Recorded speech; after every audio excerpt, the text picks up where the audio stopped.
Ya, untuk mengetahui kondisi arus lalu lintas di Cikatawa ada rekan Nata Arman, pemirsa yang akan melaporkan langsung untuk Anda. Ya, selamat pagi Nata, silahkan dengan laporan Anda.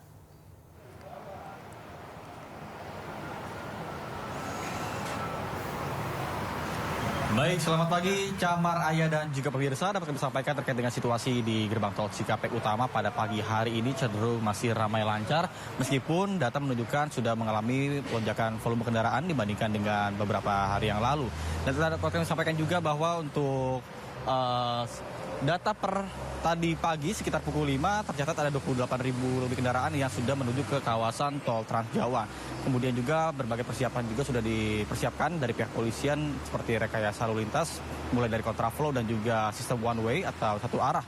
Untuk sistem kontraflow sendiri ini sudah dipasang barrier untuk nantinya ketika memang situasinya sudah mulai padat lalu lintas mengarah ke arah Jawa, ini akan diberlakukan secara sepenggal. Kemudian apabila semakin parah akan diberlakukan secara nasional atau sampai dengan gerbang tol Kali Kangkung. Kemudian dapat kami sampaikan juga bahwa untuk puncak arus mudik sendiri ini berlangsung mulai pada hari ini sampai dengan tanggal 17 diprediksinya. Kemudian untuk arus balik sendiri ini akan berlangsung pada tanggal 24 sampai dengan tanggal 28 Maret 2026. Kemudian pengaruh dari lonjakan volume kendaraan juga dipengaruhi dari banyaknya perusahaan-perusahaan yang sudah mulai memperlakukan cuti hari raya secara bersamaan, sehingga inilah yang dimanfaatkan momentum untuk mudik kampung halaman untuk merayakan hari kemenangan bersama dengan keluarga di kampung halaman. Selain itu juga dapat kami sampaikan bahwa untuk dalam masa mudik Lebaran 2026, pihak Jasa Marga juga memberlakukan diskon tarif tol sebesar 30% tentunya. Ini berlaku mulai hari ini tanggal 15 sampai dengan tanggal 16 untuk arus mudik, kemudian untuk arus balik mulai tanggal 25 sampai dengan tanggal 27 2026. Kemudian bagi masyarakat yang ingin melakukan perjalanan menuju kampung halamannya diperhatikan juga dari kondisi fisik, pastikan kondisi fisik Anda ini prima. Kemudian kendaraan juga mulai dari bannya, kemudian dari pengereman, karena beberapa kasus ini ketika pagi hari ini cerah, kemudian cuacanya siang hari cerah, tidak menutup kemungkinan bahwa sore hari ini bisa saja potensi turun hujan, sehingga jalur ini bisa menjadi licin, sehingga apabila kendaraan tidak dalam kondisi yang prima, ini tentunya sangat berbahaya. Kemudian jaga jarak kecepatan dan juga jarak pandang, karena memang untuk tadi sendiri pada pukul 6 sempat terjadi adanya kecelakaan lalu lintas yang terjadi di kilometer 71 akibat microslip. Sehingga jika memang Anda sudah merasa mulai lelah akibat berkendara lebih dari 4 jam, karena idealnya memang untuk berkendara sendiri 4 jam. Ketika sudah lebih dari 4 jam disarankan untuk istirahat di rest area yang sudah disiapkan. Namun dengan durasi 30 menit agar nantinya bisa bergantian dengan kendaraan-kendaraan lainnya untuk melakukan istirahat agar tidak mengular ataupun banyaknya masyarakat yang tidak kebagian menggunakan bahu jalan. Tentunya ini berpotensi menimbulkan kemacetan juga. Selain itu, jika Anda memang tidak kebagian istirahat di rest area, Anda bisa keluar dari pintu tol terdekat untuk mengarah ke jalur arteri, yang tentunya di jalur arteri juga banyak sekali posko-posko mudik yang disediakan, baik itu dari pihak pemerintah maupun dari pihak swasta ataupun relawan yang bisa dimanfaatkan Anda untuk sekedar istirahat sejenak. Sementara saya kembalikan pada Anda di studio, Camar dan Ayah. Baik, Nata, terima kasih atas laporan Anda. Kami akan tunggu untuk informasi arus mudik berikutnya di Cikatama. Selamat bertugas kembali. Pemirsa, proses evakuasi 2 karyawan PT Freeport Indonesia yang menjadi korban penembakan kelompok kriminal bersenjata berlangsung dramatis. Ya, tim gabungan Satgas Operasi Damai Kartens terlibat baku tembak dengan KKB saat mengevakuasi korban. Penembakan berulang kali rekan-rekan. Sementara kita ketembakan tapi proses evakuasi 2 karyawan PT Freeport Indonesia yang menjadi korban penembakan kelompok kriminal bersenjata berlangsung tegang di area tambang terbuka Grasberg, Distrik Tembagapura, Kabupaten Mimika, Papua Tengah. Personel gabungan Satgas Operasi Damai Kartens bersama Satreskrim Polres Mimika yang menuju lokasi kejadian mendapatkan gangguan tembakan dari arah perbukitan di sekitar area tambang.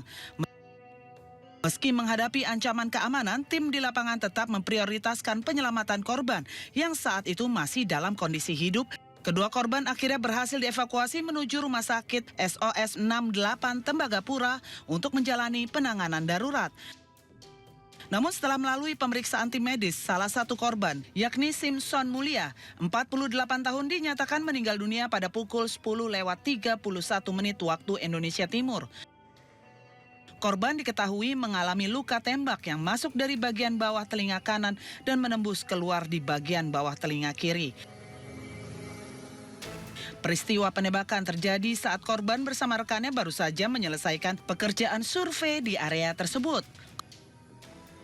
Korban saat itu berada di bagian belakang kendaraan pickup untuk merapikan perlengkapan kerja ketika tiba-tiba saja terdengar 2 kali letusan senjata dari arah yang belum bisa dipastikan. Bersama tim medis langsung merespon ke lokasi kejadian dan mana tim mendapatkan perlawanan kontak senjata dengan kelompok kriminal bersenjata yang ada di atas bukit. Jadi karena prioritas kita menyelamatkan korban, karena kondisi pada saat itu korban masih hidup, bagaimana caranya agar korban langsung dibawa ke rumah sakit untuk mendapatkan pertolongan pertama. Namun akhirnya pada pukul 10.31 Indonesia Timur, korban nyatakan meninggal dunia. Dan kemarin setelah menjalani pemusyawaratan jenazah, korban sudah diterbangkan ke Jakarta, guna selanjutnya dibawa ke rumah duka yang ada di Bandung.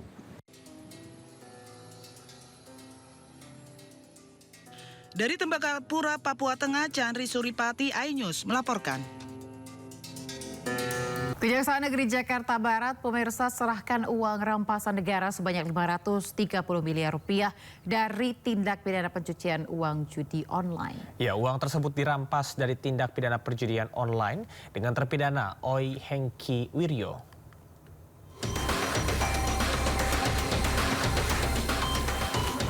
Kejaksaan Negeri Jakarta Barat memamerkan tumpukan uang dengan total nilai 530 miliar rupiah. Uang tersebut dirampas dari tindak pidana perjudian online oleh terpidana bernama Oi Hengki Wiryo. Terpidana Oi Hengki Wiryo mengelola belasan situs judi online dengan menggunakan sejumlah modus demi mengelabui aparat dalam melakukan pelacakan. Asal-usul sumber uang hasil tindak pidana perjudian, kemudian setelah uang hasil kejahatan judi online ditempatkan, dilakukan penggunaan untuk melakukan pembelian aset berupa obligasi, kendaraan, dan aset lainnya. Kemudian kami telah melakukan penyitaan pada 22 bank ya, dengan nilai nominal 253 miliar sekian, kemudian melalui surat berharga negara SBN 276 miliar sekian, dan akhirnya para bapak ibu sekalian menyaksikan langsung uang tersebut ada di depan dan kita akan serahkan kepada negara.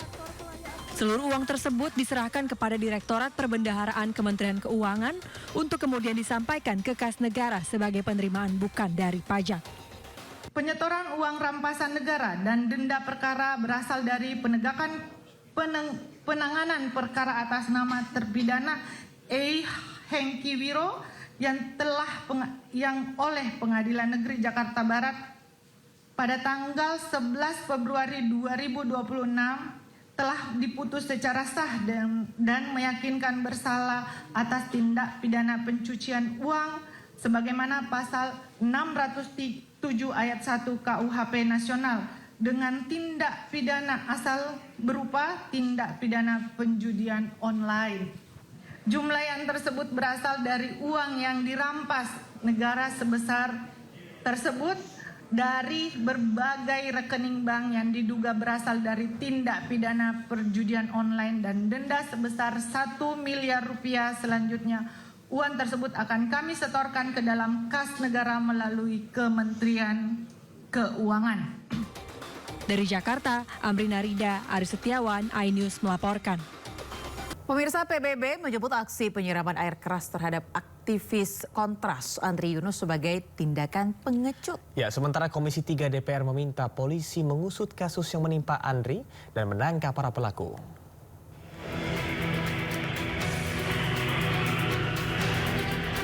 Kasus penyiraman air keras yang dialami aktivis Komisi untuk Orang Hilang dan Korban Tindak Kekerasan atau Kontras Andri Yunus memantik kemarahan banyak pihak.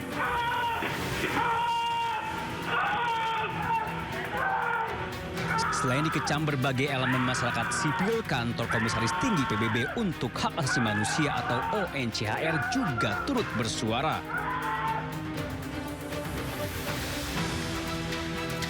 Diunggah di akun media sosial, PBB menyebut sangat prihatin atas serangan yang dialami Andri Yunus. PBB bahkan menyebutnya sebagai tindakan pengecut. PBB juga mendesak pemerintah Indonesia untuk mengungkap kasus penyerangan terhadap pembela HAM. Dukungan juga disampaikan Ketua Komisi 3 DPR RI Habibur Rahman. Selain mengecam aksi penyerangan, politisi Partai Gerindra itu juga meminta polisi untuk mengusutnya hingga menangkap pelaku. Kami sudah berkomunikasi dengan Kapolda Metro Jaya dan meminta agar kepolisian bergerak cepat mengusut kasus ini dan menangkap para pelakunya. Kita tidak boleh mentolerir segala bentuk kekerasan kepada warga negara. Apapun bentuk perbedaan pendapat harusnya tidak boleh direspon dengan kekerasan dan premanisme.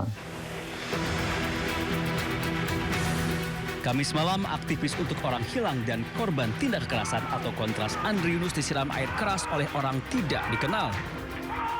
Malam itu saat Andri hendak pulang dari kantor YLBHI, tiba-tiba saja di Jalan Salemba ia dicegat pengendara motor dan langsung menyiramnya dengan air keras. Akibatnya Andri mengalami luka bakar hingga 24%. Polisi berjanji akan menangani kasus yang menimpa Andri secara profesional. Tim Liputan iNews melaporkan. Pemirsa, terima kasih Anda masih di Sindo Today bersama saya Camar Hena dan Aya Nufus. Ratusan warga di Purbalingga antusias mengantre untuk mendapatkan baju lebaran gratis. Ya, tak hanya itu pemirsa, warga juga mendapatkan sembako gratis.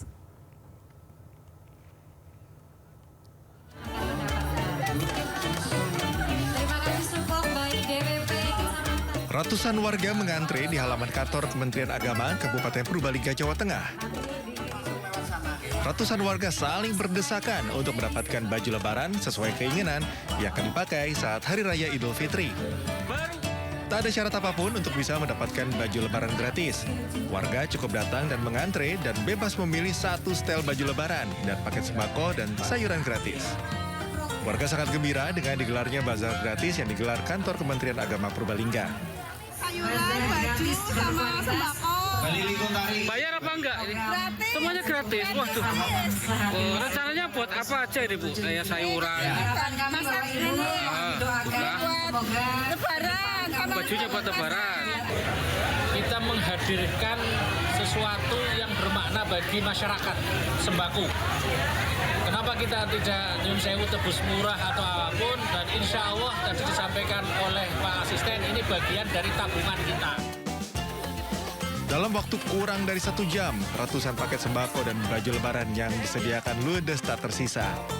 Panitia berharap pembagian baju lebaran gratis ini akan meringankan beban warga pada Hari Raya Idul Fitri. Dari Purbalingga, Jawa Tengah, Catur Erdi Purwanto, iNews melaporkan. Ya, selamat pagi, salam. Silahkan dengan laporan Anda. Ya, Camar, Aya dan juga pemirsa, untuk kondisi terkini situasi arus lalu lintas di kawasan Pelabuhan Merak ini masih terpantau normal. Belum terlihat adanya peningkatan jumlah volume kendaraan yang signifikan begitu untuk menuju ke Pelabuhan Bakauheni Lampung dalam melakukan aktivitas perjalanan mudik di masa angkutan Lebaran 2026 ini. Karena memang berdasarkan informasi terakhir yang kami dapatkan dari pihak ASDP, ini menyebut bahwa data per kemarin selama kurun waktu 24 jam terakhir ini sudah ada lebih dari 11.566 kendaraan yang telah diberangkatkan menuju ke Pelabuhan Bakauheni Lampung dalam melakukan perjalanan mudik. Tentu jumlah ini menurun, Camar, Aya dan juga pemirsa, jika dibandingkan dengan periode tahun lalu, ya bahkan turunnya ini besarnya 20,7%. Kita akan coba untuk berbincang bersama dengan salah satu pemudik ya, mungkin di sini sedang menunggu. Halo, selamat pagi Bapak, dengan Bapak siapa namanya? Dengan Pak Yudison. Pak Yudison. Ya. Ini dari mana, terus tujuannya ini dalam rangka mudik apa gimana, dan kalau misal tujuannya mudik ini mau kemana Pak? Dari Bintaro mudiknya ke Padang Kota. Ya. Oke, Pak, ini kenapa Pak alasannya Pak lebih milih berangkat lebih awal nih dibanding nanti berangkatnya nih? Supaya nggak terlalu macet. Ya, kan bisa bahaya juga kalau macet ya kan, sama anak-anak ya kan. Oke. Ini sudah tiap tahun rutin mudik Pak? Apa sudah berapa tahun nggak mudik nih? Ini kalau tiap tahun pulang mudik ya. Perbandingannya gimana Pak kalau dibandingkan dengan tahun-tahun sebelumnya gitu nih untuk di Pelabuhan Merak ini? Kalau melihat di Pelabuhan Merak untuk sementara ini ya lancar. Kalau saya kan pulang duluan ya kan, dilancar ya kan. Berarti tiap tahun emang selalu lancar terus ya Pak ya? Ya alhamdulillah lancar ya. Untuk channelnya. Oke. Untuk arus baliknya nanti Pak rencananya pulang di tanggal berapa? Mungkin di sekitar tanggal 27 lah. 27, oh berarti udah mulai mencapai arus balik juga deh. Alasannya kenapa nih Pak milih di tanggal itu Pak? Nggak terlalu macet juga kan. Kalau pulang tanggal 25 itu kan macet juga itu. Makanya dikurangin ya kan. Oke. Kalau kita boleh tahu Pak, tadi dari Bintaro ke sini sudah mulai ada ketersendatan lalu lintas. Untuk kemacetan sendiri apa gimana tadi? Lancar ya. Lancar ya? Iya. Oke, siap. Soalnya kan kita berangkat habis subuh, jadi lancar alhamdulillah. Oke, siap. Terima kasih Pak Yudisa informasinya. Nah, itu dia Camar, Ayah, dan juga pemirsa bincang kami bersama dengan salah satu pemudik yang memang hendak menuju ke Kota Padang. Memang kalau kita perhatikan di sini, di belakang saya, ini memang sudah ada dari antrian sejumlah kendaraan yang rencananya sesaat lagi ini akan menaiki kapal yang mereka sudah pesan begitu untuk pemesanan tiketnya beberapa waktu yang lalu.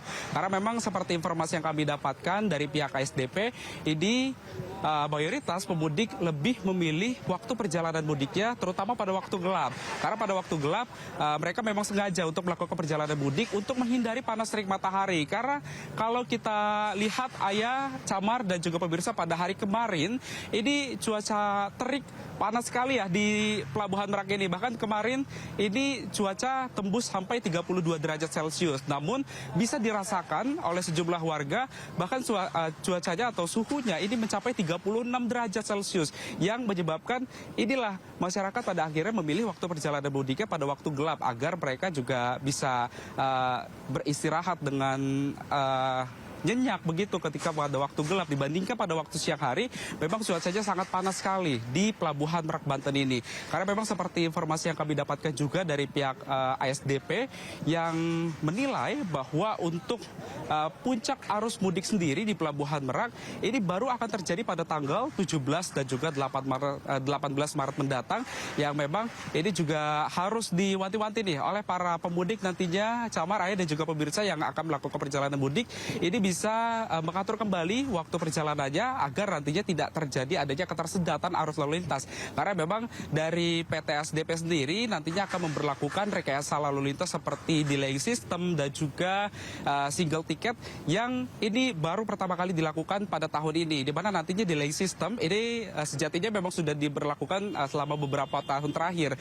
Tapi delaying system ini nantinya juga akan ada buffer zone ataupun juga nantinya akan ada di titik-titik tertentu mobil ataupun juga kendaraan-kendaraan pribadi milik para pemudik akan ditempatkan di titik-titik yang memang sudah ditentukan agar nantinya tidak terjadi adanya ketersendatan. Kemudian juga nantinya baru yang akan dilakukan adalah terkait dengan single ticket, di mana single ticket ini ada penyetaraan harga antara dermaga eksekutif dan juga dermaga reguler begitu. Ini harga tarifnya ini sama sehingga masyarakat ini bisa memasuki ke dermaga eksekutif dengan harga reguler. Kemudian ini yang menjadi nantinya bisa menurunkan dari traffic ataupun juga penurunan dari kemacetan yang ada di Pelabuhan Merak ini. Camar, Ayah.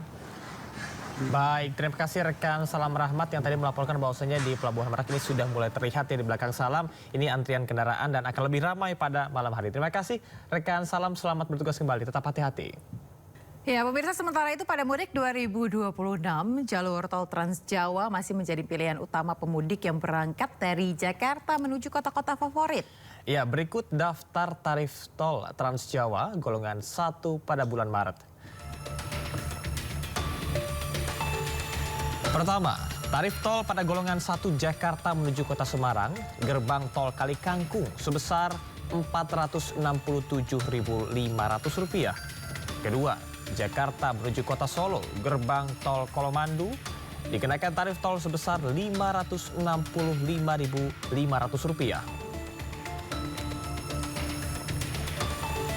Selanjutnya, Jakarta menuju kota Jogja, Gerbang tol Prambanan dikenakan tarif tol sebesar Rp622.500.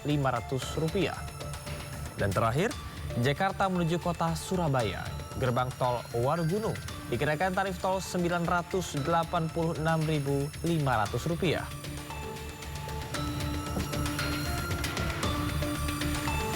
Pemirsa, di Jalan Arteri Kalimalang, Kabupaten Bekasi, Jawa Barat mulai ramai dilintasi pemudik motor. Ya, pagi ini Jalan Raya Imam Bonjol, Cikarang Barat, Kabupaten Bekasi lalu lintas terpantau tersendat karena ramainya pemudik motor yang akan menuju Jawa Tengah dan Jawa Timur. Volume kendaraan semakin meningkat karena pemudik motor melintas bersamaan dengan warga yang masih berangkat bekerja di akhir pekan. Jalan Imam Bonjol adalah jalan utama yang menghubungkan Bekasi ke jalur mudik di Jawa Tengah dan Jawa Timur.